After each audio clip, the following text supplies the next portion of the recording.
Hi my family, welcome back to my another vlog. ಇದು ನನಗೆ ಸ್ಟಿಚಿಂಗ್ಗೆ ಬಂದದ್ದು ಒಂದು ಬಂಡ್ಲು ಬಟ್ಟೆ. ಈ ರೀತಿ 2 ಬಂಡ್ಲು ಬಟ್ಟೆ ಬಂದಿತ್ತು. ಒಂದನ್ನು ಆಲ್ರೆಡಿ ಕಟ್ ಮಾಡಿ ಇಟ್ಟಿದ್ದೀನಿ. ಅದು ಸೈಡೆಲ್ಲ ರಾಶಿ ಹಾಕಿದ್ದು ಕೆಲವೊಂದು ಸ್ಟಿಚ್ ಮಾಡಿ ಕೂಡ ಇಟ್ಟಿದ್ದೀನಿ. ಇನ್ನಿಷ್ಟು ಇದರಲ್ಲಿ ಕಟ್ ಮಾಡಿದ್ದು ಬಾಕಿ ಇದೆ ಸ್ಟಿಚ್ ಮಾಡೋದಕ್ಕೆ ಅಂತ. ಅಂದರೆ ಇದನ್ನು ನಾನು ಕರ್ಟನ್ ಸ್ಟಿಚ್ ಮಾಡ್ತಾಯಿದ್ದೀನಿ. ಅಂದರೆ ವಿಂಡೋಗೆ ಹಾಕೋದಕ್ಕೆ ಕರ್ಟನ್ ಸ್ಟಿಚ್ ಮಾಡ್ತಾಯಿದ್ದೀನಿ. ಹಾಗೂ ನೋಡಿ, ಇದೊಂದು ಸಾರಿ ಹಾಗೂ ಇದೊಂದು ಸಾರಿ. ಇದಕ್ಕೆ ನಾನು ಇದು ಬ್ಲೌಸ್ ಪೀಸ್ ಕಟ್ ಮಾಡಿ ತೆಗೆದ್ಬಿಟ್ಟು ಸೈಡ್ ಸ್ಟಿಚ್ ಮಾಡೋದಕ್ಕೆ ಒಂದೊಂದು ಸಾರಿಗೇ ಒಂದು 20 ರೂಪಾಯಿ ಸಿಗುತ್ತೆ. ಹಾಗೂ ಇದು ಕೂಡ ಹಾಗೆ ವಿಂಡೋ ಕರ್ಟನ್ಸ್. ಇದು ರೆಡಿಮೇಡ್ ಕರ್ಟನ್ಸ್ ಆಗಿದೆ. ಇದರಲ್ಲಿ ಟೋಟಲಾಗಿ 8 ಕರ್ಟನ್ಸ್ ಇದೆ. ಇದನ್ನು ನಾನು ಎರಡೆರಡಾಗಿ ಜಾಯಿಂಟ್ ಮಾಡಿ ಸಿಂಗಲ್ ಕರ್ಟನ್ಸ್ ಮಾಡಬೇಕಾಗಿತ್ತು. ಸೊ ಹಾಗಾಗಿ ನನಗೆ ಸ್ಟಿಚ್ ಮಾಡೋದಕ್ಕೆ ಕೊಟ್ಟಿದ್ದಾರೆ. ಇದನ್ನು ನೋಡಿ, ಇವಾಗ ನಾನು ಮೊದಲಿಗೆ ಬಂಡಲ್ ಕರ್ಟನ್ ಸ್ಟಿಚ್ ಮಾಡಿದ್ನಲ್ಲ, ಅದರಲ್ಲಿ ಎಷ್ಟು ಆಗುತ್ತೆ ಅಷ್ಟು ಸ್ಟಿಚ್ ಮಾಡಿ ಕೊಡಿ ಅಂತ ಹೇಳಿದರು. ಸೊ ಹಾಗಾಗಿ ಅದು ಯೂನಿಫಾರ್ಮ್ ಇದ್ದು ಪೀಸ್ ಆಗಿದೆ. ಇದೊಂದು ನಾನು ಸ್ಕೂಲ್ಗೆ ಸ್ಟಿಚ್ ಮಾಡಿ ಕೊಡೋದು.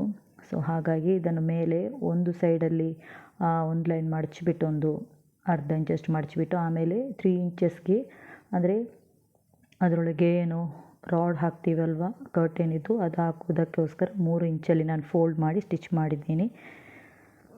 ಸೊ ಹೀಗೆ ಹೆಣ್ಮಕ್ಳಿಗೆ ಎಷ್ಟು ಬೇಕಾದರೂ ಮನೆಯಲ್ಲಿ ಕೆಲಸ ಮಾಡ್ಬೋದು. ಅಂದರೆ ಅಲ್ಪ ಸ್ವಲ್ಪ ಟೈಲರಿಂಗ್ ಗೊತ್ತಿರೋರುಂಟಲ್ವ, ನನಗೆ ಸರಿಯಾಗಿ ಸ್ಟಿಚ್ ಮಾಡೋದಕ್ಕೆ ಬರೋದಿಲ್ಲ, ಅಂದರೆ ಡ್ರೆಸ್ಸಸ್ ಸ್ಟಿಚ್ ಮಾಡೋದಕ್ಕೆ ಬರೋದಿಲ್ಲ. ನನ್ನ ಸ್ಟಿಚಸ್ ಎಲ್ಲ ತುಂಬಾ ಚೆನ್ನಾಗಿದೆ. ಸ್ಟ್ರೈಟ್ ಲೈನ್ ಆಗಿರ್ಬೋದು, ಕರ್ವ್ ಲೈನ್ ತುಂಬ ಚೆನ್ನಾಗಿದೆ, ನಿಮ್ಮ ಸ್ಟಿಚ್ ಕರೆಕ್ಟ್ ಕ್ಲಿಯರ್ ಆಗಿದೆ ಅಂತ ಹೇಳಿದರೆ ನಮಗೆ ಸ್ಟಿಚ್ಗೆ ಏನು ಸಿಗೋದಿಲ್ಲ ಅಂಥವರು ತುಂಬ ಕ್ರೌಡ್ ಪ್ಲೇಸಲ್ಲಿ, ಅಂದರೆ ಸಿಟಿಗಳಲ್ಲೆಲ್ಲ ಟೈಲರ್ಸ್ಗಳು ತುಂಬ ಬ್ಯುಸಿಯಾಗಿರ್ತಾರೆ. ಸೊ ನಮಗೆ ನಮ್ಮ ಮನೆಗೆಲ್ಲ ಸ್ಟಿಚಿಂಗ್ಸ್ಗೆ ಬರೋದಿಲ್ಲ, ಏನು ಬ್ಲೌಸ್ ಆಗಿರ್ಬೋದು, ಸಲ್ವಾರ್ಸ್ ಡ್ರೆಸ್ ಯಾವ ರೀತಿದು ಸ್ಟಿಚಿಂಗಿಗೆ ನಮಗೆ ಬರೋದಿಲ್ಲ ಅಂತ ಆದರೆ ನಾವು ಅಂಥವ್ರ ಹತ್ರ ಹೋಗಿ, ಅಂದರೆ ತುಂಬ ಬ್ಯುಸಿ ಇರ್ತಾರಲ್ಲ ಅಂಥವ್ರ ಹತ್ರ ಹೋಗಿ ಅವರಿಗೇನು ಸ್ವಲ್ಪ ಹೆಲ್ಪ್ ರೀತಿಯಲ್ಲಿ ಬ್ಲೌಸಸ್ಗೆ ಕಾಜ ಹಾಕೋದು, ಹುಕ್ ಹಾಕೋದು ಹಾಗೂ ಹೆಮ್ಮಿಂಗ್ ಮಾಡೋದು, ಅಲ್ಪ ಸ್ವಲ್ಪ ಟೈಲರಿಂಗ್ ಗೊತ್ತಿರುವವರು ಆ ಕೆಲಸ ಕೂಡ ಮಾಡ್ಬೋದು.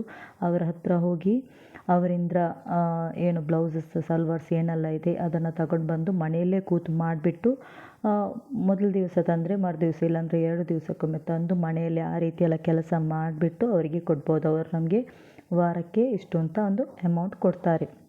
ಹಾಗಾಗಿ ನಾವು ಮನೆಯಲ್ಲೇ ಕೂತು ದುಡಿಬೋದು. ಮತ್ತು ಕೆಲವರಿಗೆ ಸ್ಟಿಚಿಂಗ್ ಬರುತ್ತೆ, ಆದರೆ ಕಟ್ಟಿಂಗ್ಸ್ ತುಂಬಾ ಕಷ್ಟ ಆಗುತ್ತೆ. ಬ್ಲೌಸಸ್ ಎಲ್ಲ ಕಟ್ಟಿಂಗ್ಸ್ ನಮಗೆ ಕ್ಲಿಯರ್ ಇಲ್ಲ, ಸ್ಟಿಚಿಂಗ್ ಆದರೆ ನಾವು ತುಂಬ ಚೆನ್ನಾಗಿ ಮಾಡ್ತೀವಿ ಅಂತಾದರೆ ಅಂಥವರು ಕೂಡ ಸಿಟಿಗಳಲ್ಲಿ ತುಂಬ ಕ್ರೌಡ್ ಇರುವ, ಯಾವಾಗಲೂ ಬ್ಯುಸಿಯಾಗಿರುವ ಫೇಮಸ್ ಟೈಲರ್ಸ್ ಬುಟಿಕ್ಗಳಲ್ಲೆಲ್ಲ ಅಂಥವ್ರ ಹತ್ರ ಹೋಗಿ ಬೇಕಾದರೆ ಒಂದು ದಿವಸ ಅಲ್ಲಿ ಅವರ ಹತ್ರನೇ ಕಲಿತ್ಬಿಟ್ಟು ಯಾವ ರೀತಿ ಸ್ಟಿಚ್ ಮಾಡಬೇಕು ಅವರ ಸ್ಟೈಲಲ್ಲಿ ಅಂತ ನೋಡಿ ಹಾಗೂ ಕೂಡ ಮಾಡ್ಬೋದು. ಇಲ್ಲ ನಾವು ತುಂಬ ಚೆನ್ನಾಗಿ ಸ್ಟಿಚ್ ಮಾಡ್ತೀವಿ ಅಂತ ಆದರೆ ನಾವು ಅವರ ಹತ್ರ ಕಟ್ಟಿಂಗ್ಸ್ ಮಾಡಿಸಿ ಬಂದು ಸ್ಟಾರ್ಟಿಂಗ್ ಒಂದು ಪ್ಲೇನ್ ಬ್ಲೌಸು ನಾವು ಯಾವ ರೀತಿ ಯಾರಿಗಾದರೂ ಮನೇಲಿ ಬ್ಲೌಸ್ ಸ್ಟಿಚ್ ಮಾಡಿದ್ರೆ ಅಂಥದ್ದನ್ನು ತೋರಿಸಿ ಓಕೆ ನಾವು ಕ್ಲಿಯರ್ ಮಾಡ್ತೀವಿ ಅಂತ ಆದರೆ ಅವರು ಕನ್ಫರ್ಮ್ ಆಗಿ ನಮಗೆ ಮನೆಗೆ ಕೊಡ್ತಾರೆ, ಅವರು ಕಟ್ಟಿಂಗ್ ಮಾಡಿ ಕೊಡ್ತಾರೆ, ನಾವು ಸ್ಟಿಚಿಂಗ್ ಮಾಡಿ ಕೊಟ್ಟರಾಯ್ತು. ಅದಕ್ಕೂ ಕೂಡ ಹಾಗೆ ಅವರು ವಾರಕ್ಕೆ ಇಂತಿಷ್ಟು ಅಂತ ಒಂದು ಬ್ಲೌಸಿಗೆ ಇಷ್ಟು ಅಮೌಂಟ್ ಅಂತ ಕೊಡ್ತಾರೆ. ನಾನು ಕೂಡ ಹಾಗೆ ಮಾಡ್ತಾಯಿದ್ದೆ. ಸೊ ಆ ರೀತಿ ಕೂಡ ಮಾಡ್ಬೋದು. ಇಲ್ಲಾಂದರೆ ಕೆಲವರಿಗೆ ಎಂಬ್ರಾಯ್ಡ್ರಿ ಗೊತ್ತಿರುತ್ತೆ, ಆರಿ ವರ್ಕ್ ಗೊತ್ತಿರುತ್ತೆ. ಇವಾಗಂತೂ ಆರಿ ವರ್ಕ್ ತುಂಬಾ ಟ್ರೆಂಡ್. ಎಂಬ್ರಾಯ್ಡ್ರಿ ಹಾಕದೆ ಯಾರು ಕೂಡ ಬ್ಲೌಸಸ್ ಹಾಕೋದಿಲ್ಲ. ಇವಾಗ ಟ್ರೆಂಡ್ ಆಗಿದೆ ತುಂಬಾ. ಇವಾಗ ಆರಿ ವರ್ಕ್ ಕಲಿಯೋದಕ್ಕೂ ಕೂಡ 2,000 3,000 ಓಕೆ ಪರವಾಗಿಲ್ಲ. ಒಂದು ಸಲ ಕಲಿತುಬಿಟ್ರೆ ಮತ್ತು ಫ್ಯೂಚರ್ಗೆ ಆಗುತ್ತೆ ಅದು ನಮಗೆ. ಎಷ್ಟು ಬೇಕಾದರೂ ನಾವು ಹಣನ ಸಂಪಾದನೆ ಮಾಡ್ಬೋದು. ಅಂಥವರು ಮನೆಯಲ್ಲಿ ಸುಮ್ಮನೆ ಕೂತಿರುವವರು ಆನ್ಲೈನಲ್ಲಾದರೂ ಪರವಾಗಿಲ್ಲ, ಯೂಟ್ಯೂಬ್ ನೋಡಿ ಆದರೂ ಪರವಾಗಿಲ್ಲ, ನೀವು ಕಲೀರಿ. ಅದರದ್ದು ಎಷ್ಟು ಏನು ಕಲಿಬೇಕು ಅಂತ, ಯಾವ್ಯಾವ ಡಿಸೈನ್ ಯಾವ ರೀತಿ ಮಾಡೋದು, ಅದರದ್ದು ಪ್ಯಾಟರ್ನ್ ಹೇಗೆ ತಯಾರು ಮಾಡೋದು, ಹಾಗೆ ಅದನ್ನು ಏನು ಬ್ಲೌಸಸ್ ಮೇಲೆ ಹೇಗೆ ಟ್ರೇಸ್ ಮಾಡೋದು, ಅದರದ್ದು ಏನು ಸ್ಟೋನ್ ವರ್ಕ್ ಹಾಗೂ ಸ್ಟ್ರೇಟ್ ಲೈನ್ ಯಾವ ರೀತಿ ಫುಲ್ ಕಂಪ್ಲೀಟ್ ಫಿನಿಶಿಂಗ್ ಆಗಿ ಕಲಿತು ನಾವು ಕೂಡ ಒಂದೊಳ್ಳೆ ಟೈಲರ್ ಹತ್ರ ಹೋಗಿ ಅವ್ರ ಬ್ಲೌಸ್ ಸ್ಟಿಚ್ ಮಾಡುವವರಾಗಿದ್ದರೆ ಅಂಥವ್ರು ನಮಗೆ ಕೊಡ್ತಾರೆ. ಏನು ಈ ರೀತಿ ವರ್ಕ್ ಅವರಿಗೆ ಕಸ್ಟಮರ್ಸ್ ಹೇಳ್ತಾರೆ ಈ ರೀತಿ ವರ್ಕ್ ಮಾಡಬೇಕು ಅಂತ. ನಮಗೂ ಕೂಡ ಆರಿ ವರ್ಕ್ ಬರುತ್ತೆ ಅಂತ ಹೇಳಿ ನಾವು ಅವ್ರ ಹತ್ರ ಇಸ್ಕೊಂಡು ಬಂದು ನಾವು ಮನೆಯಲ್ಲಿ ಒಂದು ಒಳ್ಳೆ ರೀತಿಯಲ್ಲಿ ಆರಿ ವರ್ಕ್ ಮಾಡಿ, ಇಲ್ಲಾಂದರೆ ಹ್ಯಾಂಡ್ ಎಂಬ್ರಾಯ್ಡ್ರಿ, ಇಲ್ಲಾಂದರೆ ಎಂಬ್ರಾಯ್ಡಿಂಗ್ ಮಿಷನ್ ಇದ್ದರೆ ನಾವು ಎಂಬ್ರಾಯ್ಡಿಂಗ್ ಮಾಡುವವರಿದ್ದರೆ ಎಂಬ್ರಾಯ್ಡಿಂಗ್ ಕೂಡ ಮಾಡಿ ಬರ್ಬೋದು.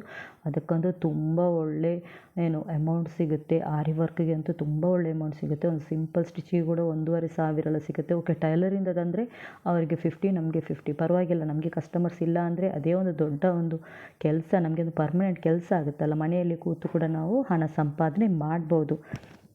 ಇನ್ನು ಮೂರನೇದಾಗಿ ನಾವು ಚೇರ್ ಕವರ್ಸ್ ಅಥವಾ ಪಿಲ್ಲೋ ಕವರ್ಸ್ ಆ ರೀತಿ ಕೂಡ ನಾವು ಮಾಡ್ಬೋದು.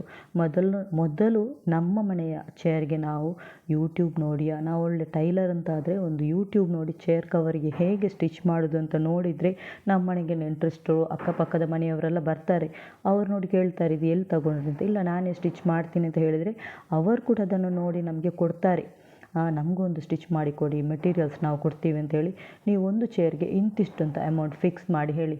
ಒಂದು ಚೇರ್ಗೆ 150, 100 ರೂಪಾಯಿಯಾ, ಪರವಾಗಿಲ್ಲ. ಒಂದು ಡೈನಿಂಗ್ ಸೆಟ್ಟಿಗೆ 6 ಚೇರ್ ಅಥವಾ 8 ಚೇರ್ ಬಂದೇ ಬರುತ್ತೆ. ಆವಾಗ ಎಷ್ಟು ಅಮೌಂಟ್ ಆಯಿತು ನಮಗೆ.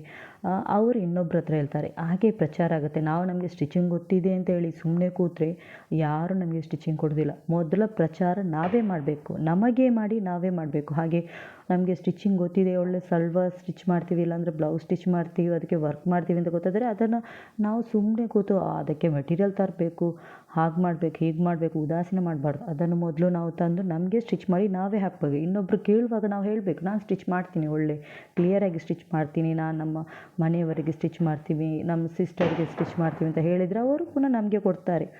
ಹಾಗಾಗಿ ಸೊ ಈ ಕರ್ಟನ್ಸ್ ಕೂಡ ಹಾಗೆ ನೋಡುವಾಗ 1-2 ಕರ್ಟನ್ಸ್ ಜಾಯಿಂಟ್ ಮಾಡಿದರೆ ಸಾಕು ಅಂತ ಇಲ್ಲ, ಆಗೋದಿಲ್ಲ. ಅದರಲ್ಲಿ ಒಂದು ಹಾರ್ಡ್ ಶೀಟ್ ಇತ್ತು, ಅದನ್ನು ಕಟ್ ಮಾಡಿ ತೆಗೆದು ಒಳಗಡೆ ಫೋಲ್ಡ್ ಮಾಡಿ ನಂತರ ಸ್ಟಿಚ್ ಮಾಡಬೇಕಿತ್ತು, ಇಲ್ಲಾಂದರೆ ದಾರ ಕಟ್ಟಾಗ್ತಾಯಿತ್ತು, ಅಷ್ಟು ಕಷ್ಟ ಆಗ್ತಾಯಿತ್ತು.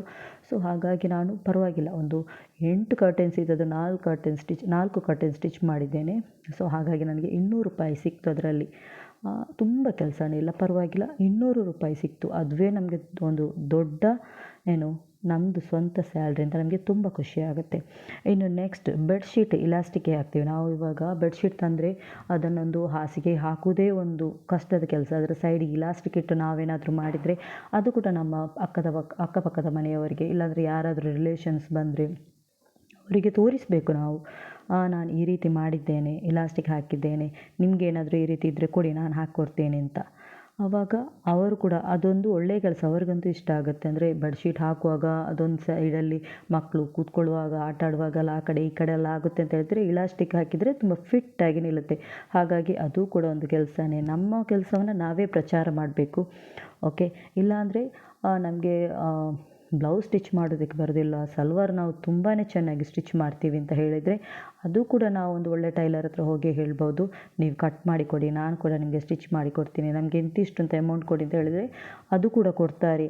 ಅವರು ಬ್ಯುಸಿ ಟೈಲರ್ ಆದರೆ ಅವರಿಗೆ ತುಂಬಾ ಉಪಯೋಗ ಇದೆ. ಅವರಿಗೆ ಕಟ್ಟಿಂಗ್ ಕೆಲಸ ಮಾತ್ರ, ನಿಮಗೆ ಸ್ಟಿಚಿಂಗ್ ಕೆಲಸ, ಅದರಲ್ಲಿ ಅವರಿಗೆ 50-50, ಅವರಿಗೆ 50 ನಿಮಗೆ 50 ಅಂತ ಹೇಳಿ ಅವರದನ್ನು ಕೊಡ್ತಾರೆ, ನಿಮಗೆ ಒಂದು ಸ್ಯಾಲ್ರಿ ಅಂತ ಹೇಳಿ.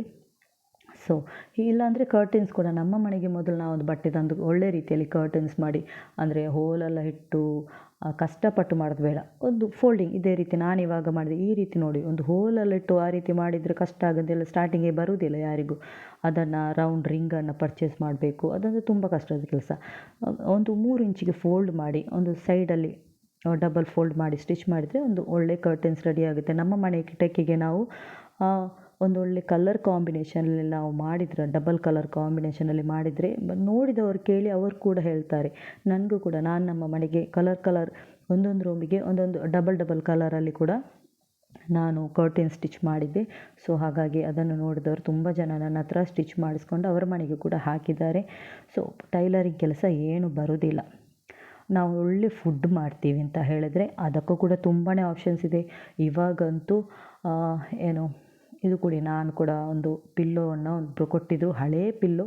ಹಾಗಾಗಿ ಇದೇ ಕರ್ಟನ್ಸಲ್ಲಿ ಒಂದು ಮೆಟೀರಿಯಲ್ ಬಾಕಿ ಇತ್ತು. ಸೊ ಹಾಗಾಗಿ ನಾನೇನು ಮಾಡಿದೆ, ಅದಕ್ಕೆ ಒಂದು ಆ ಕಡೆ ಈ ಕಡೆ ಸ್ಟಿಚ್ ಮಾಡಿದೆ, ಫೋಲ್ಡ್ ಮಾಡಿ ಅದಕ್ಕೆ ಆ ಪಿಲ್ಲೋ ಕವರಲ್ಲೇ ಹಾಕಿ ಹಳೇ ಪಿಲ್ಲೋನ ಹೊಸ ಪಿಲ್ಲೋ ಆಗಿ ಮಾಡಿದೆ. ಎಷ್ಟು ಚೆನ್ನಾಗಿ ಕಾಣ್ತಿತ್ತು, ತುಂಬ ಹೊಸ ಪಿಲ್ಲೋ ಥರ ಕಾಣಿಸ್ತಾ ಇತ್ತು. ಸೊ ಓಕೆ, ಈಗ ಫುಡ್ ಮಾಡಲಿಕ್ಕೆ ಬರೋರು ಅಂದರೆ ನಾವು ತುಂಬ ಚೆನ್ನಾಗಿ ಫುಡ್ ಮಾಡ್ತೀವಿ ಅಂತ ಹೇಳಿದರೆ ಇವಾಗಂತೂ ಫಾಸ್ಟ್ ಫುಡ್ ಆಗಿರ್ಬೋದು, ಹೋಟೆಲ್ಗಳಾಗಿರ್ಬೋದು, ಒಂದು ಊರಲ್ಲಿ ಏನಿಲ್ಲ ಅಂದರೂ ಒಂದು 7-8 ಇರುತ್ತೆ. ಒಂದು ಸಣ್ಣ ಊರಲ್ಲಾದರೂ ಕೂಡ ಒಂದು 7-8 ಇರುತ್ತೆ. ಒಂದು ಸ್ವಲ್ಪ ಸಿಟಿ ಥರ ಇರುತ್ತೆ, ಊರ ಹತ್ತಿರ ಸಿಟಿ ಇದ್ದೇ ಇರುತ್ತೆ ಯಾರ್ದಾದ್ರೂ. ತುಂಬ ಹಳ್ಳಿ ಏನಲ್ಲ ಇವಾಗ, ಒಂದು ಸ್ವಲ್ಪನಾದರೂ ಹೋಟೆಲ್ ಇರೋ ಹಾಗೆ ಸಿಟಿ ಥರ ಇರುತ್ತೆ. ನೀವೆಲ್ಲಿ ತುಂಬಾ ಅವರಿಗೆ ಅಲ್ಲಿ ಕ್ರೌಡ್ ಇರುತ್ತೆ, ಅಂದರೆ ಸಂಜೆ ನಂತರ ಅಲ್ಲಿ ಎಲ್ಲ ತುಂಬ ನಾಷ್ಟ ಮಾಡಲಿಕ್ಕೆಲ್ಲ ಹೋಗ್ತಾರೆ, ತುಂಬ ಜನ ಅಲ್ಲಿ ಸೇರಿರ್ತಾರೆ. ಒಂದು ಫೇಮಸ್ ಹೋಟೆಲ್ ಅಂತಾದರೆ ನೀವು ಅಲ್ಲಿಗೆ ಹೋಗಿಬಿಟ್ಟು ನೀವು ಹೇಳ್ಬೋದು ಅವರ ಹತ್ರ, ನಿಮಗೇನಾದರೂ ರೊಟ್ಟಿ ಮಾಡಬೇಕಿದ್ರೆ, ಇಲ್ಲಾಂದರೆ ನೀವು ಚಪಾತಿ ಮಾಡೋದ್ರಲ್ಲಿ ಫೇಮಸ್ ಅಂತ ಆದರೆ ಚಪಾತಿ ಮಾಡ್ತೀವಿ ನಾವು, ನಿಮಗೇನಾದರೂ ಬೇಕಿದ್ರೆ ನನಗೆ ಆರ್ಡರ್ ಕೊಡಿ ಅಂತ ಹೇಳಿದರೆ ಅಂಥವ್ರು ಆರ್ಡರ್ ಕೊಡ್ತಾರೆ. ನಾವು ಇಲ್ಲಾಂದರೆ ಸೇಮಿಗೆ ಮಾಡ್ತಾರೆ, ಅಂದರೆ ನಾವು ಏನು ಒತ್ತು ಸೇಮಿಗೆ ಅಂತ ಹೇಳ್ತಾರೆ. ನೀವು ನೋಡಿರ್ಬೋದು ಮಂಗಳೂರು ಕಡೆಯಲ್ಲೆಲ್ಲ ಜಾಸ್ತಿ ಸೇಮಿಗೆ ಚಿಕನ್ ಕರಿ ಎಲ್ಲ ಮಾಡೋದು.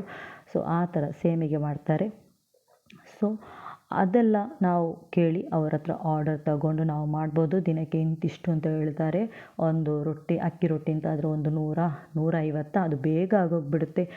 ಡಬಲ್ ಪ್ಲಾಸ್ಟಿಕ್ಕಲ್ಲಿ ನೀವು ಒತ್ತಿ ಇಟ್ಟರೆ ಬೇಗನೆ ಆಗೋಗಿಬಿಡುತ್ತೆ. ಅಂದರೆ 4 ತವ ಬರುತ್ತಲ್ಲ, ಅದರಲ್ಲಿ ಬೇಗನೆ ಆಗಿಬಿಡುತ್ತೆ. ಅಂಥದ್ದು ಮಾಡಿಕೊಡ್ಬೋದು. ನಾಷ್ಟ ರೀತಿ ಇಲ್ಲ ನನಗೆ ಚಿಕನ್ ಕರಿ ಮಾಡ್ತೀನಿ, ಇಲ್ಲಾಂದರೆ ಸುಕ್ಕ ಮಾಡ್ತೀನಿ ಚಿಕನಿದ್ದು, ಇಲ್ಲಾಂದರೆ ಪೆಪ್ಪರ್ ಫ್ರೈ ಮಾಡ್ತೀನಿ, ಅದೇನಾದರೂ ಗೊತ್ತಿದ್ದರೆ ನೀವು ಅದನ್ನು ಕೂಡ ಹೇಳಿ. ನಾನು ಇಂತಿಂಥ ಫೇಮಸ್ ಒಳ್ಳೆ ಟೇಸ್ಟಿಯಾಗಿ ಮಾಡ್ತೀನಿ, ಇಲ್ಲಾಂದರೆ ಚಿಕನ್ ಚಿಲ್ಲಿ ಆ ರೀತಿದು ಟೇಸ್ಟಿ ಅಡುಗೆ ಮಾಡ್ತೀನಿ. ನಿಮಗೇನಾದರೂ ಆರ್ಡರ್ ಬೇಕಿದ್ದರೆ, ಇಲ್ಲಾಂದರೆ ಯಾರಿಗಾದರೂ ಸಡನ್ ಮನೆಗೆ ಇವಾಗ ನೆಂಟರಿಷ್ಟು ಬರ್ತಾರೆ ಅಂಥವ್ರ ಹತ್ರ ನಾವು ಫುಡ್ ಮಾಡ್ತೀವಿ ಅಂತ ಗೊತ್ತಾದರೆ, ಬರೀ ಹೋಟೆಲ್ಗಳಲ್ಲೆಲ್ಲ ಅಷ್ಟೇ ಅಲ್ಲ, ನಮ್ಮ ನೆರೆ ಮನೆಯವರು ಇಲ್ಲಾಂದರೆ ಫ್ಲ್ಯಾಟಲ್ಲಿ ಕೆಲವರಲ್ಲಿ ಇರ್ತಾರೆ, ಇಲ್ಲಾಂದರೆ ನಮ್ಮ ಕಡೆ ಉಸ್ತಾದಿಗೆ ಟಿಫಿನ್ ಅಂತ ಕೊಡ್ತೀವಿ. ಅಂಥವರು ಏನಾದರೂ ಹುಷಾರಿಲ್ಲ ಅಂದರೆ, ಇಲ್ಲಾಂದರೆ ಎಲ್ಲಿಗಾದರೂ ಹೋಗಬೇಕಂದ್ರೆ ನಮ್ಮ ಹತ್ರನೇ ಹೇಳೋಗ್ತಾರೆ, ನೀವು ಇಂತಿಷ್ಟು ಈ ರೀತಿ ಅಡುಗೆ ಕೊಡಿ, ಒಂದು ದಿವಸದ್ದು ನಾವು ಇಷ್ಟು ಅಮೌಂಟ್ ಕೊಡ್ತೀವಿ ಅಂತ. ಸೊ ಹಾಗೆ ಕೂಡ ಮಾಡ್ಬೋದು, ಅದರಲ್ಲಿ ಕೂಡ ನಾವು ಹಣ ಸಂಪಾದನೆ ಮಾಡ್ಬೋದು. ಅದು ಆಗಲ್ವಾ, ಪರವಾಗಿಲ್ಲ.